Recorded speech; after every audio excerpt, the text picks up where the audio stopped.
Namaskar and welcome. I am Dhruvika Kanabar from Sri A.K. Doshi Mahila College, Jamnagar, presenting the lecture of Auditing and Corporate Governance, TY BCom Semester 6.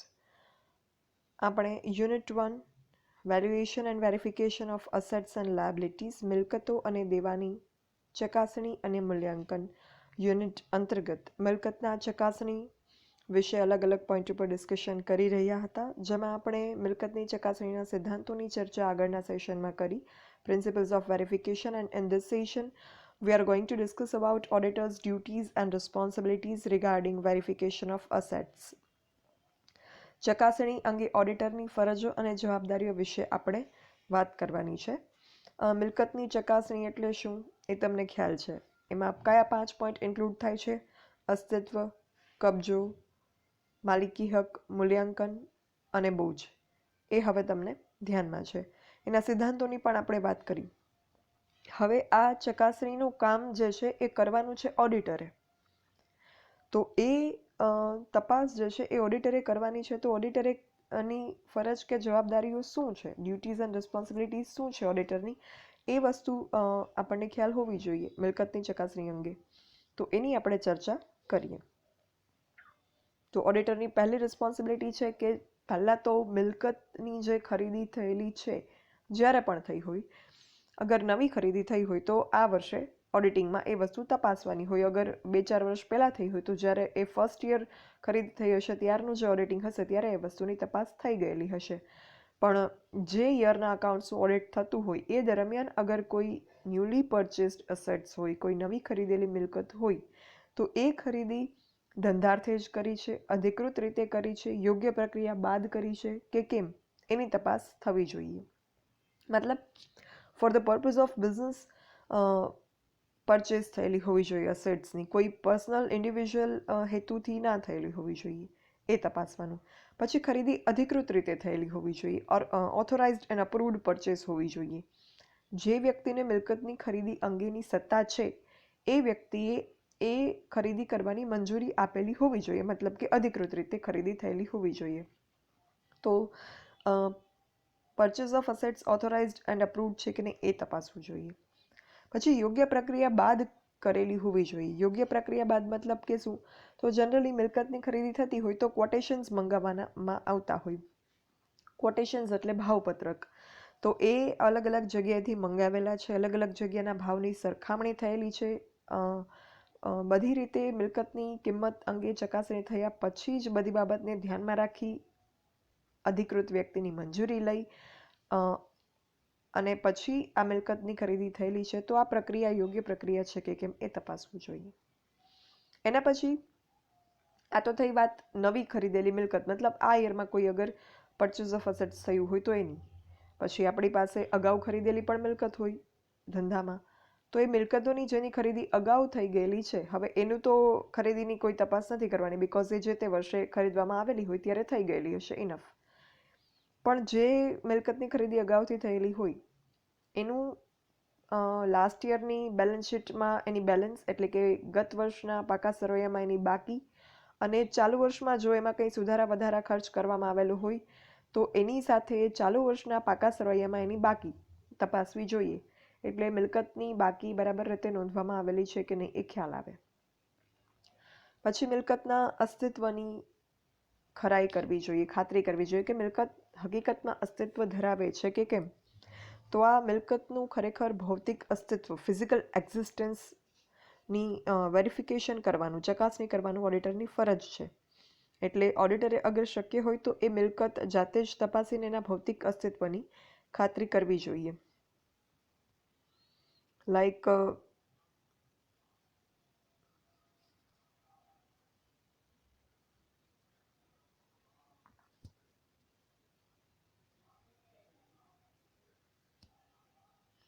મિલકતના ભૌતિક અસ્તિત્વ વિશે જેટલા પણ દસ્તાવેજો હોય એની ખાતરી કરી લેવી જોઈએ, અગર પોતે જઈ અને મિલકતની અસ્તિત્વની ખરાઈ કરી શકે એમ ના હોય તો.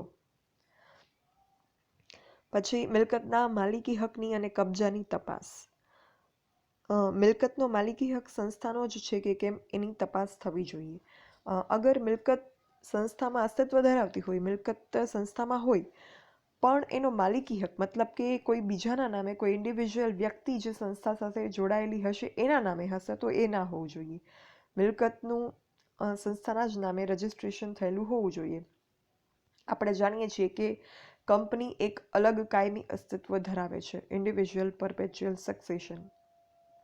કંપનીને કોમન સીલ છે. કંપની એક આર્ટિફિશિયલ ઇન્ડિવિજ્યુઅલ છે, કૃત્રિમ વ્યક્તિ છે. તો કંપની પોતે મિલકતો ધરાવી શકે. ઇન દેટ કેસ કંપનીની જે કોઈ મિલકતો હોય, કંપનીમાં જે કોઈ મિલકતો હોય એ કંપનીના નામે જ રજિસ્ટર્ડ થયેલી હોવી જોઈએ. તો જ એ વસ્તુ પ્રૂવ થાય કે કંપની મિલકતનો માલિકી હક કંપનીનો છે. અગર કંપનીના કોઈ ડિરેક્ટર કે કોઈ અધિકારીના નામે મિલકત રજિસ્ટર થયેલી હશે અને કંપનીમાં અસ્તિત્વ ધરાવતી હશે તો એ વસ્તુ કંપનીમાં ખાલી અસ્તિત્વ મિલકત ધરાવે છે, માલિકી હક કંપનીનો નથી એમાં. તો આ બધા વિશે પણ તપાસ થવી જોઈએ ઓડિટર દ્વારા. જુદી જુદી મિલકતોની માલિકીની ચકાસણી ખરીદીના બિલ પરથી, જમીન મકાનના માલિકી અંગે માલિકી માટે એના માટે નોંધાયેલા જે દસ્તાવેજો હોય એના ઉપરથી, બાંધકામના બિલો ઉપરથી માલિકી હકની નક્કી થઈ શકે. પછી મિલકતનું યોગ્ય મૂલ્યાંકન થવું જોઈએ. મૂલ્યાંકનના જે સ્વીકૃત સિદ્ધાંતો છે એના અનુસાર મિલકતોનું મૂલ્યાંકન થવું જોઈએ. જનરલી એક્સેપ્ટેડ પ્રિન્સિપલ્સ છે એના અનુસાર, ગેપ જેને કહેવામાં આવે છે, એના અનુસાર મિલકતનું મૂલ્યાંકન થવું જોઈએ. પાકા સરવૈયામાં મિલકતો જે કિંમતે બતાવવામાં આવેલી છે એ યોગ્ય છે કે કેમ એની ચકાસણી પણ ઓડિટરે કરવી જોઈએ. ઓડિટરે દરેક મિલકતનું જે મૂલ્ય દર્શાવવામાં આવેલું છે એ મૂલ્યના આધારભૂત પુરાવાઓ, એના સપોર્ટિંગ એવિડન્સ જે છે એ એકઠા કરી અને મિલકતના મૂલ્યાંકનની ખાતરી કરવી જોઈએ કે બરાબર રીતે થયેલું છે કે નહીં. પછી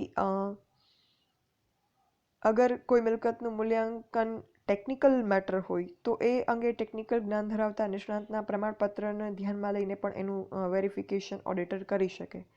પછી પાકા સરવૈયામાં બતાવેલી જુદી જુદી મિલકતનું મૂલ્ય આંકવા માટે બે ભાગમાં એને વહેંચવામાં આવે છે, કાયમી મિલકત અને ચાલુ મિલકત, fixed assets end current assets. તો કાયમી મિલકતને ફરી વેચવા માટે ખરીદવામાં નથી આવતી, મતલબ કે એનું જે છે એ વારંવાર ખરીદી વેચાણ નથી થતું. જ્યારે ચાલુ મિલકત જે છે એ ધંધામાં રોજે રોજ બદલાતી રહે છે, તો એ જ છે એને ઇઝીલી કેશમાં કન્વર્ટ કરી શકાય છે. તો આ અલગ અલગ જે પ્રકારની મિલકત માટે અલગ અલગ મિલકતની મૂલ્યાંકનની પદ્ધતિઓ છે, પ્રિન્સિપલ્સ છે, સિદ્ધાંતો છે, એને ધ્યાનમાં રાખીને મિલકતની મૂલ્યાંકન થયેલું હોવું જોઈએ. ત્યારબાદ મિલકત ઉપર કોઈ બોજ ઊભો કરવામાં આવેલો છે કે કેમ એની તપાસ કરવી જોઈએ.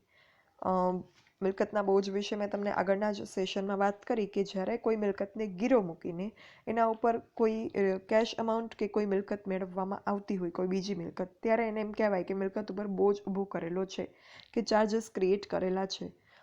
તો એ વિશે પણ જાણકારી મેળવવી જોઈએ ઓડિટરે. અમુક મિલકત જે છે એ ચોખ્ખી મિલકત હોય, મતલબ કે એના ઉપર કોઈ જે છે બોજ ઊભો કરેલો ના હોય, કંઈ ગીરો મૂકેલું ના હોય. જ્યારે અમુક મિલકત જે છે એના ગીરવે મૂકી અને કંપનીએ બેંક કે અન્ય નાણાં સંસ્થા પાસેથી લોન લીધેલી હોય. કારણ કે લોન તમને ક્યારે મળે? આપણે ફિનાન્શિયલ મેનેજમેન્ટ સબ્જેક્ટ જે સેમ 5માં ભણીએ એમાં એ વસ્તુ લોન વિશે ઘણી બધી આપણે વાત કરી હતી. તો લોન જે છે એ ક્યારે મળે કે એમાં સામે કંઈક ગીરો મૂકવો પડે. ગીરો શું કામ મૂકવો પડે? બિકોઝ અગર તમે એ લોનના નાણાં પે ન કરો, રીપે ન કરો, તો એવા સંજોગોમાં બેંક કે નાણાં સંસ્થાના તમને આપેલી લોનના નાણાં ડૂબે નહીં. એટલા માટે તમારી કોઈ મિલકત એમને ત્યાં ગીરે મૂકેલી હશે, એટલે અગર તમે લોનની અમાઉન્ટ રીપે કરવામાં નિષ્ફળ જાઓ છો તો ઇન દેટ કેસ તમારી એ જે ગીરો મૂકેલી મિલકત છે એ વેચી, એનું ઓપ્શન કરી અને બેંક કે નાણાં સંસ્થા પોતાનું લેણું જે છે એ મેળવી શકે એટલા માટે. તો આ રીતે કંપનીએ અગર બેંક કે કોઈ ફિનાન્શિયલ ઇન્સ્ટિટ્યુશન, નાણાં સંસ્થા પાસેથી લોન લીધી હોય તો બેંક પાસે કે લોન આપનાર નાણાકીય સંસ્થા પાસેથી એનું પ્રમાણપત્ર મેળવી લેવું જોઈએ. પછી કંપનીએ ખરીદેલા અગર જામીનગીરીઓ જો બેંકના કબજામાં હોય તો બેંક પાસેથી એનું પણ પ્રમાણપત્ર મેળવવું જોઈએ. પછી વ્યવહારોની ફાળવણી. જે કોઈ ફિનાન્શિયલ ટ્રાન્ઝેક્શન્સ થાય છે કંપનીમાં, જે નાણાકીય વ્યવહારો થાય છે એ બે પ્રકારના હોય છે, મૂડી વ્યવહાર અને મહેસૂલી વ્યવહાર. એના વિશે પણ આપણે ઇનફ ડિસ્કશન કરી લીધું છે સેમ 5માં.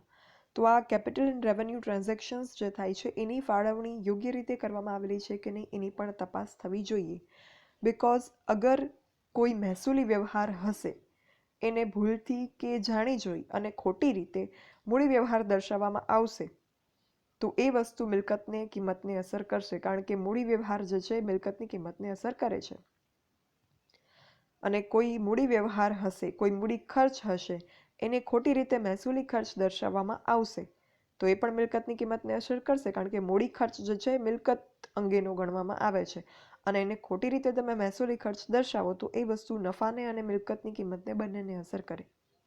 એટલે વ્યવહારોની જે ફાળવણી છે, મૂડી વ્યવહાર અને મહેસૂલી વ્યવહાર, એનું પોસ્ટિંગ યોગ્ય રીતે થયેલું હોવું જોઈએ.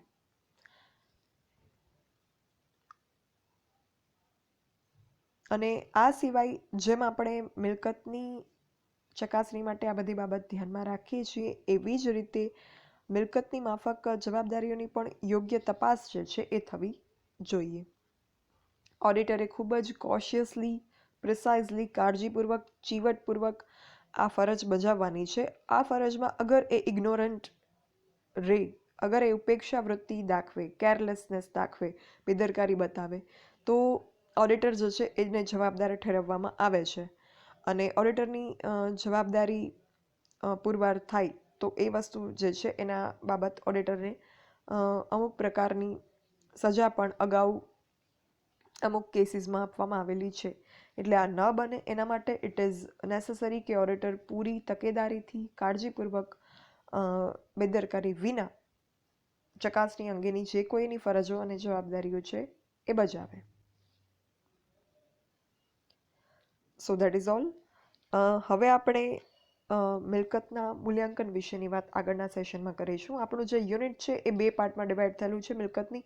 આમ બે પાર્ટ અલગ નથી, એકબીજાના કમ્પ્લિમેન્ટરી જ છે, પૂરક જ છે. મિલકતની ચકાસણી અને મૂલ્યાંકન. તો આપણે ચકાસણી વિશે વાત કરી, હવે આપણે મિલકતના મૂલ્યાંકન વિશે વાત કરીશું next સેશનથી. Thank you. For any doubts or queries, you can write me on this mail dbk.dhruvika@gmail.com. Thank you.